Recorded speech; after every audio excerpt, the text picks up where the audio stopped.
ముఖ్యమంత్రి గారి ఆలోచన పట్టణంలో అన్ని సమస్యలే, ట్రాఫిక్ సమస్య, నీళ్ళ సమస్య, చెత్త సమస్య, పొల్యూషన్ సమస్య, రకరకాల సమస్యలతో బాధపడుతున్న పట్టణాలు ప్రజలందరినీ ఆరోగ్యం కాపాడాలని కొత్త పట్టణం నిర్మించినప్పుడే ఈ సమస్యలకు అన్నిటికీ కూడా పరిష్కారం అవుతుందని మహేశ్వరం కాన్స్టిట్యున్సీని మహానగరంగా మార్చాలనేది ముఖ్యమంత్రి గారి రేవంత్ రెడ్డి గారి ఆలోచనతో పాటుగా కాంగ్రెస్ ప్రభుత్వం సీరియస్గా ఆలోచిస్తూ ఉంది. ఇక్కడ భూములు ఎవరైతే కోల్పోవటం జరిగిందో బాధాకరమైన విషయం వల్ల భూములు పోవటం అనేది, భూములు పోయినప్పుడు వాళ్లకు న్యాయబద్ధంగా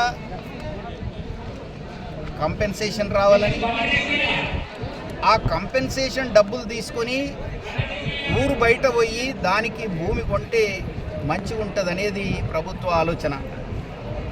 అదేవిధంగా ఆ నష్టం జరిగిన దానికి నష్టాన్ని పూరించడానికి గాను పట్టణంలో ఏ విధంగా అయితే జీవిస్తారో ఈ గ్రామ ప్రజలు కూడా ఆ విధంగా జీవించాలని, వాళ్లకు సపరేట్గా ఒక పట్టణం లాగా క్రియేట్ చేసి ఇవ్వాలని, అది కూడా సమస్యలు లేని విధంగా ఉండాలని. నీటి సమస్య ఉండొద్దు, కరెంటు సమస్య ఉండొద్దు, డ్రైన్ సమస్య ఉండొద్దు, చెత్త సమస్య ఉండొద్దు.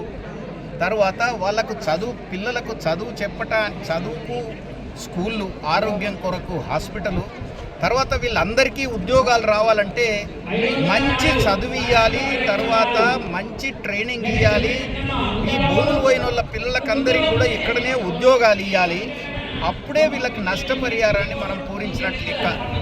ప్రభుత్వ భూములలో దున్నుకుంటున్న వాళ్ళకి ఇంతో అంతో డబ్బులు ఇవ్వటం జరిగింది, దాంతో పెద్దగా ఒరిగేదేం లేదు కనుక వాళ్ళకు ఒక ప్లాట్ ఇవ్వటము, వాళ్ళకు గౌరవంగా మంచి పరిస్థితిలో ఉండటము, తర్వాత వీళ్ళ పిల్లలకి మంచి ఎడ్యుకేషన్ ఇవ్వటము, మంచి ఆరోగ్యం ఇవ్వటము, స్కిల్ ఇవ్వటము, తర్వాత ఇక్కడ ఉద్యోగం ఇవ్వటము. అప్పుడు ఈ బీదత్వం పోయి వీళ్ళు ఒక మంచి ఉన్నత స్థితికి ఎదుగుతారు అనేది ప్రభుత్వ ఆలోచన.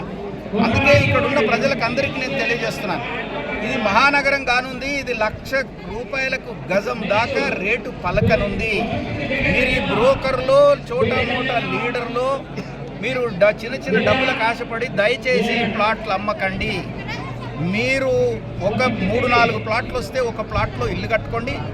ఇల్లుకు కూడా మేము మీకు డబ్బులు వచ్చేటట్టుగా, ఇందిరమ్మ ఇల్లు వచ్చేటట్టుగా మేము ప్రణాళిక తయారు చేస్తామని కూడా ఈ సందర్భంగా తెలియజేస్తున్నాం. అదే 4-5 ప్లాట్లు వచ్చిన వాళ్ళు ఒక ప్లాట్నే ఇల్లు కట్టుకోగలరు. ఇంకా 3-4 ప్లాట్లు ఉంటే ఉన్నాయి కదా, నాకు అవసరం లేదు కదా అని మీరు దయచేసి అమ్మకండి.